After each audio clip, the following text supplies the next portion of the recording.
नमस्कार, म मुना चन्द, डाँफे टिभीमा स्वागत छ। मेरो आँखामा चीन स्तम्भको 6औं श्रृङ्खलामा आज हामीले विश्वको सर्वशक्तिमान देशका रूपमा उदय भइरहेको जनगणतन्त्र चीनका राष्ट्रपतिको बारेमा केही जानकारी लिएर आएका छौँ। अब सुरु गरौँ आजको श्रृङ्खलाबाट। सी जिनपिङ हान जातिका हुनुहुन्छ। उहाँ सन् 1953को जुन महिनामा पल्लो सानसी प्रान्तको फुभिङ जिल्लामा जन्मनुभएको हो। सन् 1969को जनवरीदेखि उहाँले पेसागत रूपमा काम थाल्नुभएको हो। उहाँ सन् 1974को जनवरीदेखि चिनिया कम्युनिस्ट पार्टीको सदस्य हुनुहुन्छ। उहाँले छिङहुआ विश्वविद्यालयको मानव तथा समाजशास्त्र विषय अन्तर्गत मार्क्सवादी सिद्धान्त तथा वैचारिक राजनैतिक शिक्षण विषयमा स्नातक उत्तीर्ण गर्नुभएको छ। स्नातकपछि रोजगारी गर्नुका साथै स्नातकोत्तरका लागि अध्ययन गर्नुभएको थियो र अन्तमा उहाँले कानुनशास्त्रमा विद्यावारिधि हासिल गर्नुभएको छ।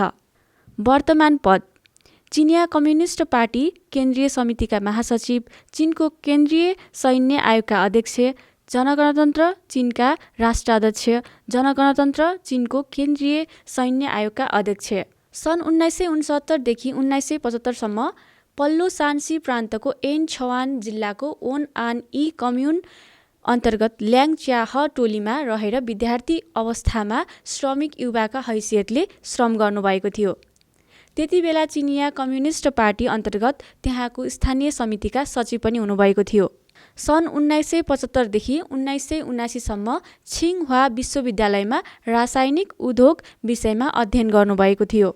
सन् 1979देखि 1982सम्म राज्य परिषदको कार्यालय तथा चिनको केन्द्रीय सैन्य आयोग कार्यालयका सचिव हुनुभएको थियो।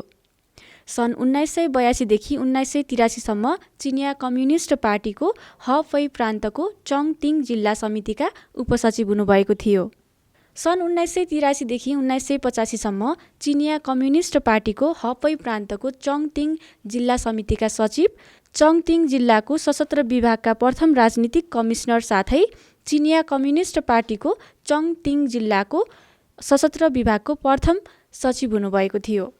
सन् 1985देखि 1988सम्म चिनिया कम्युनिस्ट पार्टीको फुचेन प्रान्तको स्यामन सहर समितिका स्थायी सदस्य एवं स्यामनका उपमेयर हुनुभएको थियो। सन् 1988देखि 1990सम्म चिनिया कम्युनिस्ट पार्टीको फुचेन प्रान्तको निङत क्षेत्र समितिका सचिव एवं चिनिया कम्युनिस्ट पार्टीको फुचेन प्रान्तको निङत सैनिक शाखा समितिका प्रथम सचिव हुनुभएको थियो।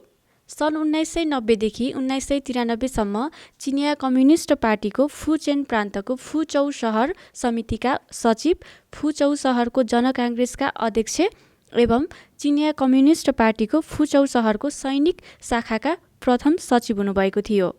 सन् 1993देखि 1995सम्म चिनिया कम्युनिस्ट पार्टीको फुचेन प्रान्त समितिका स्थायी सदस्य, फुचौ समितिका सचिव, फुचौ सहरको जनकाङ्ग्रेसका अध्यक्ष एवं चिनिया कम्युनिस्ट पार्टी फुचौ सहरको सैनिक शाखाका प्रथम सचिव हुनुभएको थियो। सन् 1995देखि 1996सम्म चिनिया कम्युनिस्ट पार्टीको फुचेन प्रान्त समितिका उपसचिव, फुचौ समितिका सचिव, फुचौ सहरको जनकाङ्ग्रेसका अध्यक्ष एवं चिनिया कम्युनिस्ट पार्टीको फुचौ सहरको सैनिक शाखाका प्रथम सचिव हुनुभएको थियो।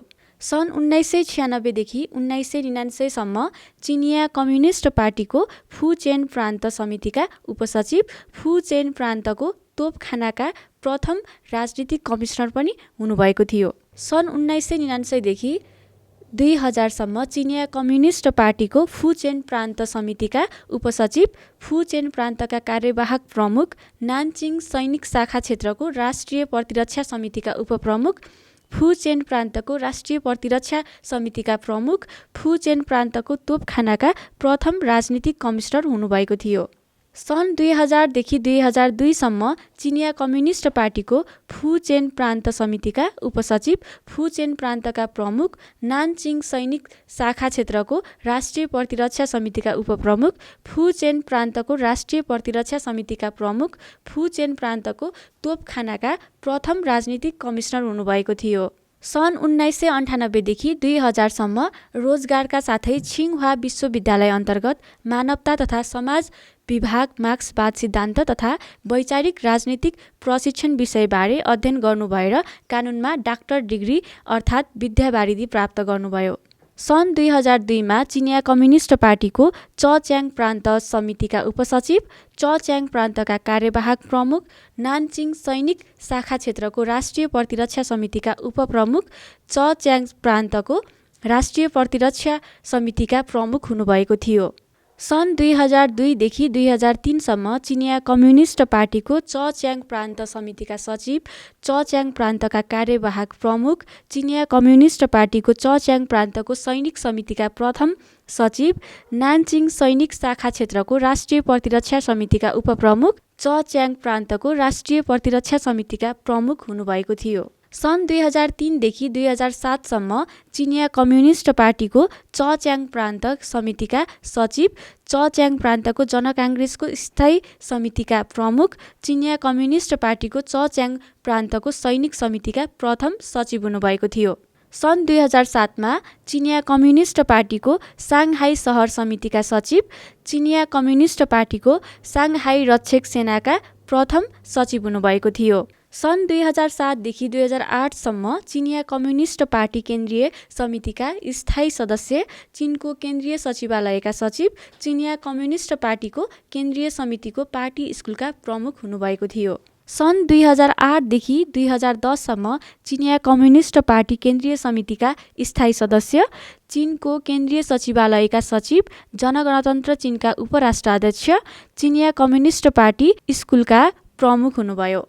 सन् 2010 देखि 2012सम्म चिनिया कम्युनिस्ट पार्टी केन्द्रीय समितिका स्थायी सदस्य, चिनको केन्द्रीय सचिवालयका सचिव, जनगणतन्त्र चिनका उपराष्ट्राध्यक्ष, चिनिया कम्युनिस्ट पार्टीको केन्द्रीय सैन्य आयोगका उपाध्यक्ष, चिनको केन्द्रीय सैन्य आयोगका उपाध्यक्ष, चिनिया कम्युनिस्ट पार्टीको केन्द्रीय समितिको पार्टी स्कुलका प्रमुख हुनुभयो।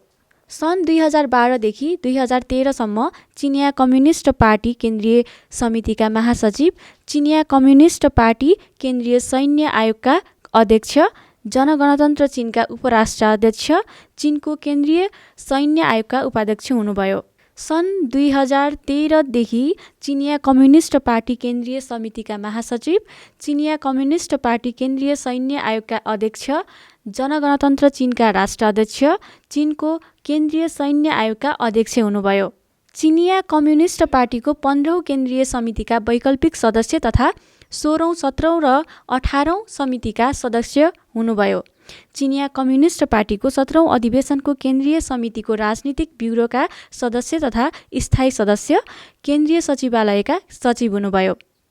चिनिया कम्युनिस्ट पार्टीको 18औं तथा 19औं अधिवेशनको केन्द्रीय समितिको राजनीतिक ब्युरोका सदस्य तथा स्थायी सदस्य र केन्द्रीय समितिका महासचिव हुनुभयो। 11औं राष्ट्रिय जनकाङ्ग्रेसको पहिलो अधिवेशनमा जनगणतन्त्र चिनका उपराष्ट्राध्यक्ष पदमा निर्वाचित हुनुभयो। चिनिया कम्युनिस्ट पार्टीको 18औं महाधिवेशनको पहिलो पूर्ण बैठकमा चिनिया कम्युनिस्ट पार्टीको केन्द्रीय सैन्य आयोगका अध्यक्ष निर्वाचित हुनुभयो। चिनिया कम्युनिस्ट पार्टीको 17औं केन्द्रीय समितिको 5औं पूर्ण बैठकमा चिनिया कम्युनिस्ट पार्टीको केन्द्रीय सैन्य आयोगका उपाध्यक्षमा नियुक्त हुनुभयो। 11औं राष्ट्रिय जनकाङ्ग्रेसको 17औं अधिवेशनमा जनगणतन्त्र चिनको केन्द्रीय सैन्य आयोगका उपाध्यक्षमा निर्वाचित हुनुभयो। चिनिया कम्युनिस्ट पार्टीको 18औं केन्द्रीय समितिको पहिलो पूर्ण बैठकमा चिनिया कम्युनिस्ट पार्टीको केन्द्रीय सैन्य आयोगका अध्यक्षमा नियुक्त हुनुभयो। 12औं राष्ट्रिय जनकाङ्ग्रेसको पहिलो अधिवेशनमा जनगणतन्त्र चिनका राष्ट्राध्यक्ष र केन्द्रीय सैन्य आयोगका अध्यक्षमा निर्वाचित हुनुभयो। चिनिया कम्युनिस्ट पार्टीको 19औं केन्द्रीय समितिको पहिलो पूर्ण बैठकमा चिनिया कम्युनिस्ट पार्टीको केन्द्रीय सैन्य आयोगका अध्यक्षमा नियुक्त हुनुभएको छ।